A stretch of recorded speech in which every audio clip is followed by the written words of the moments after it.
सुप्रभात छात्रों, आज हम हिंदी सुलभ भारती 8वीं कक्षा का पाठ दूसरा देखेंगे, वारिस कौन। तो शुरुआत में हम देखेंगे कि वारिस का मतलब क्या होता है। तो वारिस मतलब उत्तराधिकारी, मतलब जब कोई व्यक्ति गुजर जाता है तो उसके पश्चात उसकी जो संपत्ति होती है उसकी देखभाल करने वाला, या तो फिर उसका जो उत्तराधिकारी होता है उसे संभालने वाला जो होता है उसे बोलते हैं वारिस। तो इस पाठ में, पाठ का नाम ही है वारिस कौन। तो चलो अभी हम पाठ की शुरुआत करते हैं। उससे पहले हम पाठ का परिचय देखते हैं। तो लिखा किसने है ये पाठ? विभा रानी। इनका जन्म 1959 मधुबनी बिहार में हुआ था। इनका परिचय, बहुआयामी प्रतिभा की धनी विभा रानी हिंदी व मैथिली की राष्ट्रीय स्तर की लेखिका है। आपने कहानी, गीत, अनुवाद, लोक साहित्य एवं नाट्य लेखन में प्रखरता से अपनी कलम चलाई है। आप समकालीन फिल्म, महिला व बाल विषयों पर लोकगीत और लोक साहित्य के क्षेत्र में निरंतर काम कर रही है। इनकी प्रमुख कृतियाँ चल खुसरो घर अपने, मिथिला की लोक कथाएं, गोनू झा के किस्से, कहानी संग्रह, अगले जन्म मोहे बिटिया न कीजो, नाटक, समरथ, कैन, द्विभाषी हिंदी अंग्रेजी का अनुवाद, बिल टेलर की डायरी आदि इनकी प्रमुख कृतियाँ हैं। अब गद्य संबंधी। प्रस्तुत संवादात्मक कहानी के माध्यम से विभा रानी जी का कहना है कि हमें उत्तम फल प्राप्त करने के लिए समय और साधनों का सदुपयोग करना चाहिए। जो ऐसा करता है वही जीवन में सफल होता है। तो प्रस्तुत पाठ यह एक संवादात्मक कहानी है। इसमें एक कहानी बताई हुई है और विभा रानी का यहाँ पे कहना है कि हमें अपने जीवन में अच्छा फल प्राप्त करने के लिए जो हम कर्म करते हैं या कार्य करते हैं तो उसका हमें अच्छा फल मिलने के लिए हमें क्या करना चाहिए? समय का और साधनों का सही सदुपयोग करना चाहिए। सदुपयोग मतलब अच्छा उपयोग। जो और जीवन में जो व्यक्ति ऐसा करता है, समयों का सदुपयोग करता है, उनका जीवन हमेशा कैसा होता है? सफल होता है। तो आइए अब हम देखते हैं पाठ वारिस कौन। मैं पाठ पढ़ती हूँ, आप अपने टेक्स्ट बुक में आप भी पढ़िए और ध्यान देकर सुनिए। एक राजा था, उसकी 4 बेटियां थी। राजा ने सोचा कि इन चारों में से जो सबसे बुद्धिमती होगी उसे ही अपना राजपाट सौंपेगा। तो देखिए यहाँ पे एक कौन था? राजा था और उसकी 4 बेटियां थी। राजा ने सोचा कि इन चारों में से जो सबसे बुद्धिमती होगी, जो मैं बताऊंगी आपको क्या करना है, उसके नीचे अंडरलाइन करना है और कठिन शब्दों के अर्थ साथ ही लिख लेना है। तो बुद्धिमती मतलब बुद्धिमान, जो बुद्धि से तेज होगी, मतलब बुद्धिमान होगी, उसे ही अपना राजपाट सौंपेगा। तो राजपाट मतलब राज्य प्रशासन। तो राजा का जो भी राज्य प्रशासन था, उसकी जो भी जायदाद संपत्ति जो कुछ भी था, वह किसे वह सौंपेगा, इसका वह क्या कर रहा था? सोच रहा था। ऐसा सोच रहा था इसका फैसला कैसे हो, वह सोचने लगा। अब उसे तो अपनी चारों बेटियां प्रिय थी, तो वह सोचने लगा कि मैं अब मेरी चारों बेटियां मुझे प्रिय है, लेकिन मैं ये राजपाट अब किसे सौंपूं? मेरे जाने के बाद में, मेरे पश्चात यह मेरा जो राज्य प्रशासन है वो कौन अच्छी तरीके से संभाल सकेगा? लेकिन अब मैं इसका फैसला कैसे करूं कि मेरी इन चारों बेटियों में से सबसे बुद्धिमान कौन है? तो अंत में उसे एक उपाय सूझा और फिर सोचते सोचते उसे एक उपाय सूझ ही गया। तो उसने क्या किया? देखिए, उसने एक दिन चारों बेटियों को अपने पास बुलाया, सभी को गेहूं के 100 दाने दिए और कहा, इसे अब तुम अपने पास रखो। 5 साल बाद मैं जब इन्हें मांगूंगा तब तुम सब मुझे वापस कर देना। फिर राजा ने क्या किया, चारों बेटियों को अपने पास बुलाया और उनसे कहा कि मैं तुम्हें क्या दे रहा हूँ, गेहूं के 100-100 दाने दे रहा हूँ। इसे तुम्हें अपने पास 5 साल तक संभाल के रखना है और 5 साल के बाद जब मैं तुम्हें इन दानों को मांगूंगा तब तुमको मुझे यह दाने वापस करना है। ऐसा राजा ने बेटियों से कहा। गेहूं के दाने लेकर चारों बहनें अपने अपने कमरे में लौट आई। फिर वो जो बहनें थी वो अपने अपने कमरे में दाने लेके लौट गई। बड़ी बहन ने उन दानों को खिड़की के बाहर फेंक दिया। उसने सोचा, आज से 5 साल बाद पिताजी को गेहूं के इन दानों की याद रहेगी क्या। फिर जो बड़ी बेटी थी उसने क्या किया, वो कमरे में गई और उसने क्या किया, वो जो गेहूं के दाने थे खिड़की के बाहर उनको फेंक दिया और सोचा कि 5 साल बाद जब मुझे शायद पिताजी को याद भी नहीं रहेगा, और जो याद भी रहा तो क्या हुआ, भंडार से लेकर दे दूंगी। और उसे लगा कि एक तो पिताजी को याद नहीं रहेगा, 5 साल तक में तो वो भूल जाएंगे, और अगर याद भी रहा तो क्या हुआ, भंडार से लेकर दे दूंगी। अब देखो, भंडार मतलब क्या होता है, गोदाम, जहाँ पे अनाज जमा करके रखा जाता है। पहले राजा महाराजाओं की संपत्ति जायदाद बहुत रहती थी, उनके पास बहुत अनाज रहता था, तो वो क्या करते थे, गोदाम बनाते थे और गोदाम में वो अनाज भरकर रखते थे। तो जहाँ पे अनाज सालों साल या तो फिर साल भर के लिए रखा जाता है उसे बोलते हैं भंडार। तो उसने सोचा कि अगर मुझे पिताजी मांगेंगे तो क्या हुआ, मैं भंडार से उन्हें लेकर दे दूंगी। दूसरी बहन ने दानों को चांदी की एक डिब्बी में डालकर उसे मखमल के थैले में बंद करके सुरक्षा से अपनी संदूकची में डाल दिया। तो देखो, दूसरी बहन जो थी उसने क्या किया, उन दानों को, उसे पता था पिताजी ने यह दाने कुछ कारणवश हमें दिए हैं, तो उसने क्या किया, उन दानों को एक चांदी के डब्बे में अच्छे से एक डब्बी ली, उसमें वो दाने डाले, उसे मखमल के थैले में बंद किया और सुरक्षा से अपनी संदूकची मतलब पहले के जमाने में जो कीमती चीजें वगैरह रहती थी उन्हें रखने के लिए संदूक मतलब ऐसी एक पेटी रहती थी, वह ताला वगैरह उसे लगा के उसमें कीमती सामान रखा जाता था। तो संदूकची में उसने उसे रख दिया और सोचा 5 साल बाद जब पिताजी ये दाने मांगेंगे तब उन्हें वापस कर दूंगी। और उसने सोचा कि जब हमारे पिताजी 5 साल के बाद यह मांगेंगे तो अच्छे से सहेज कर रखे हुए दाने मैं उन्हें वापस कर दूंगी। तीसरी बहन बस सोचती रही कि इसका क्या करूं, और जो तीसरी थी वह थोड़ी होशियार थी, तो वह सोचती रही कि पिताजी ने ये दाने दिए होंगे तो जरूर किसी मकसद से दिए होंगे, तो इसका मैं क्या करूं, वह सोचती रही। चौथी और छोटी बहन तनिक बच्ची थी, तनिक मतलब थोड़ी, तो वो थोड़ी बच्ची थी। चौथी शरारतें करना उसे बहुत पसंद था, उसे गेहूं के भुने दाने भी बहुत पसंद थे। उसने दानों को भुनवा कर खा डाला और खेल में मग्न हो गई। और जो चौथी बेटी थी वो थोड़ी क्या थी, बच्ची थी, शरारतें करना उसे बहुत पसंद था, खेल कूद करना, मस्ती करना। उसे गेहूं के भुने दाने मतलब सेके हुए दाने, वह भी उसे खाना बहुत पसंद था। उसने क्या किया, वह दाने भुनवा कर भूनने को लगाया और वह खा गई और अपने खेल में मग्न हो गई। उसने उन दानों के बारे में इतना कुछ सोचा भी नहीं।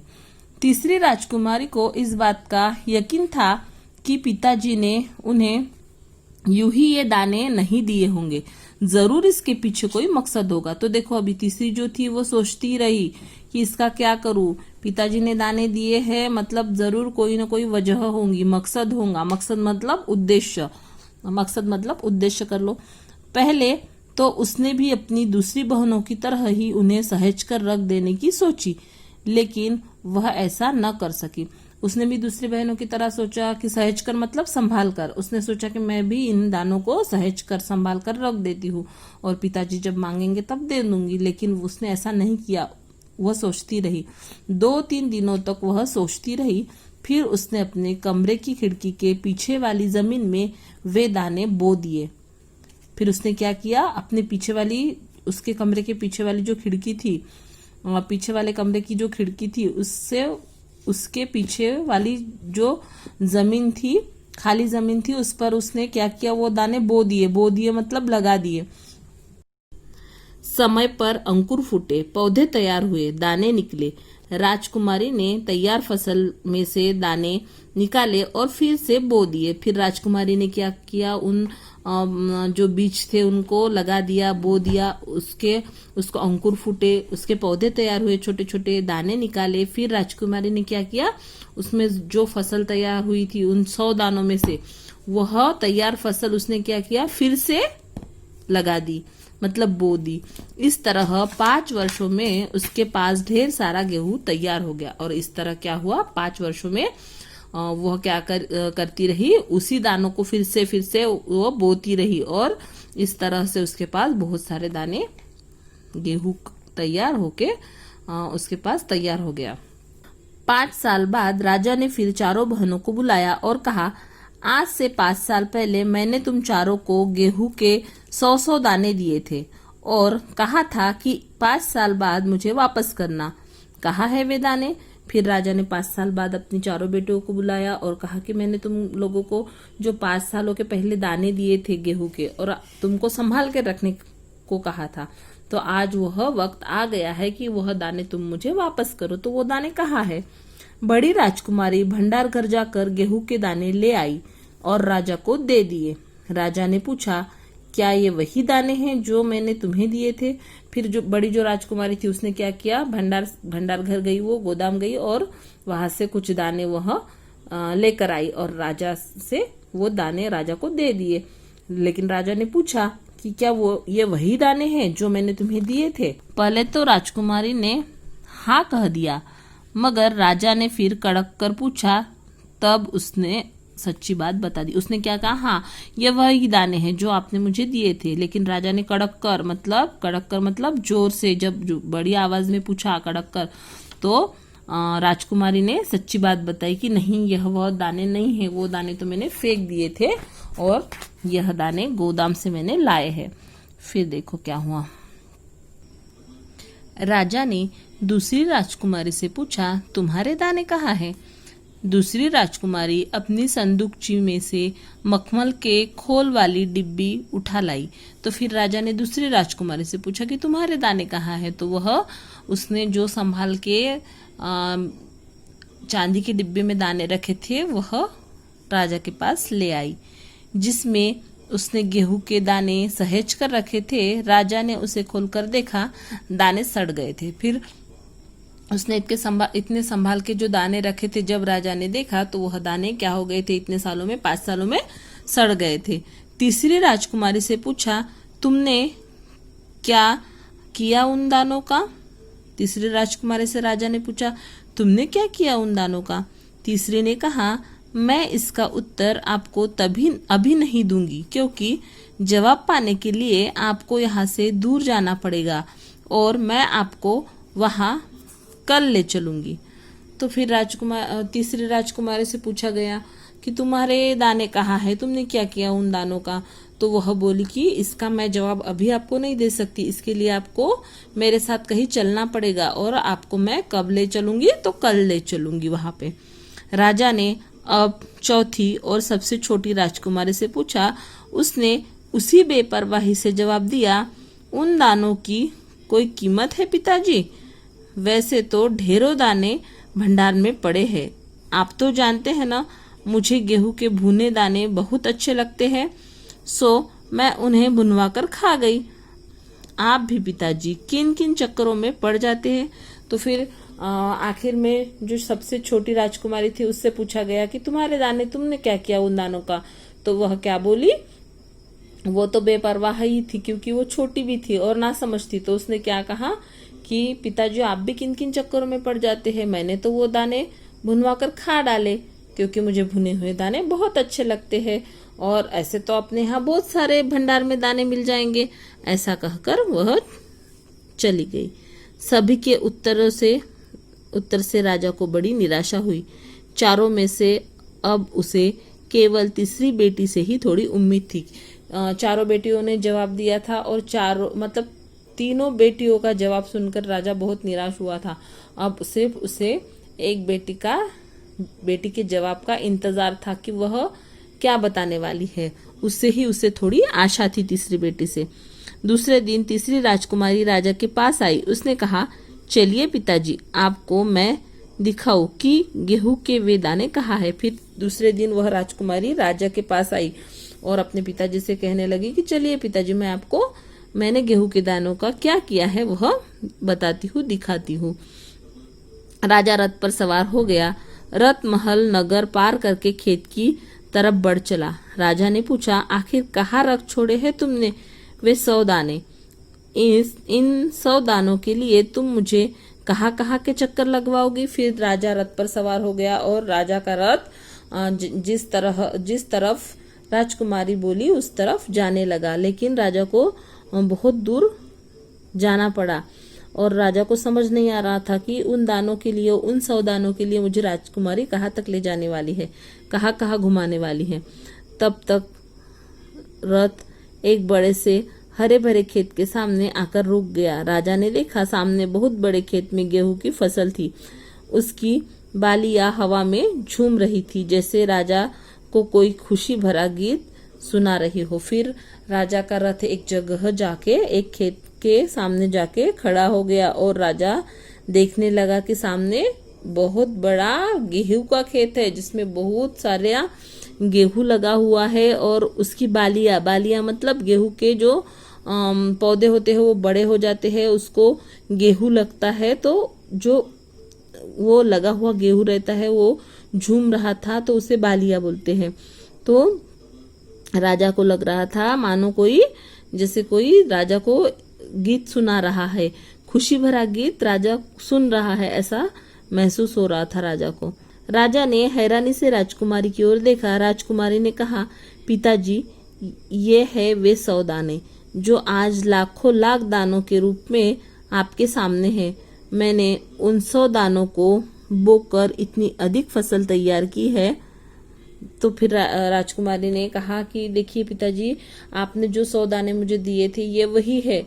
इन 100 दानों का मैंने क्या किया कि वो दाने बार बार लगाते मैंने इतनी सारी गेहूं की फसल उगा ली है और अब ये बहुत सारे गेहूं के दानों में वो 100 दाने बदल चुके हैं और बहुत सारी इसकी फसल तैयार हो गई है। राजा ने उसे गले लगा लिया और कहा, अब मैं निश्चिंत हो गया, तुम ही मेरे राज्य की सच्ची उत्तराधिकारी हो। फिर राजा ने राजकुमारी से कहा कि अब बेटी, मैं अभी निश्चिंत हो गया हूँ, मुझे अभी पता चल गया है कि तुम ही मेरे राज्य की असली उत्तराधिकारी बनोगी और तुम उस लायक हो, क्योंकि तुमने यह बात साबित कर दिखाई है कि मतलब जो मैंने दाने दिए थे उसका तुमने सही उपयोग करके 5 सालों में 100 दानों के लाखों करोड़ों दाने उसके बना दिए हैं। और राजा को इस बात की बहुत खुशी थी कि आखिर में उसकी जो 4 बेटियां थी उसमें से उसकी एक बेटी उसे जिसकी तलाश थी कि कौन बुद्धिमान होगी और अपने राज्य की वारिस कौन बनेगी, मेरी उत्तराधिकारी कौन बनेगी। तो राजा को इस सवाल का जवाब मिल गया था कि उत्तराधिकारी राजा की कौन बनेगी, वारिस कौन बनेगी, तो वो थी उसकी तीसरी बेटी। तो इस प्रकार छात्रों, अपना वारिस कौन यह पाठ यही समाप्त होता है और अगले वीडियो में हम इसके सवाल जवाब पाठ के पीछे दिए हुए देखेंगे। धन्यवाद।